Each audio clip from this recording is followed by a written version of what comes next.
আসসালামু আলাইকুম, কেমন আছেন সবাই? আর দেখেন কত বড় একটা শোল মাছ, অনেকে শোল মাছ বলে, এবার কই মাছও আছে। আমাদের পুকুরের কই মাছ, বড় বড় কই মাছ, দেশি কই, এর ভিতর বেলে মাছও আছে।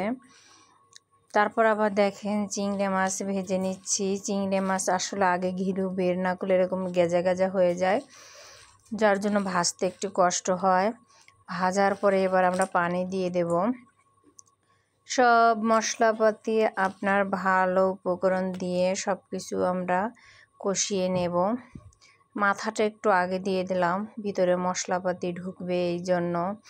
আর এরকম পুকুরের মাছ কে কে খেতে পছন্দ করেন অবশ্যই জানাবেন।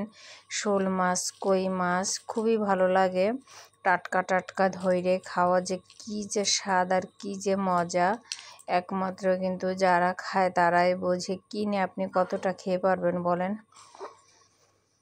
এখানে একটু শুকনো মরিচ দিয়ে কিন্তু ভালোভাবে ঝোলটাকে কষিয়ে নেওয়া হচ্ছে। নেওয়ার পরে কিন্তু আমরা এই ভাজিটাই করলাম, কী যে মজা লাগছে। তারপর কত সময় পানি দিয়ে পানি দিয়ে জাল করার পরে একটু জিরার গুঁড়ি দিয়ে, একটু পাকা মশলা দিয়ে, তারপর পরিমাণ মতো যখন হয়ে যাবে তখন আমরা নামিয়ে নেব। মাটির চুলার রান্না কি বলবো, মাটির চুলার রান্না যে এত স্বাদ। তা আপনারা সবাই কেমন আছেন অবশ্যই ভিডিওটি সবাই দেখে যাবেন।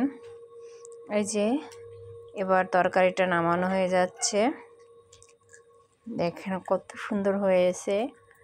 সেই টেস্ট না খেলে বোঝা যায় না। এখন আমরা তরকারিটা নামিয়ে নিয়ে চলে যাব ঘরে। আপনারা সবাই ভালো থাকবেন।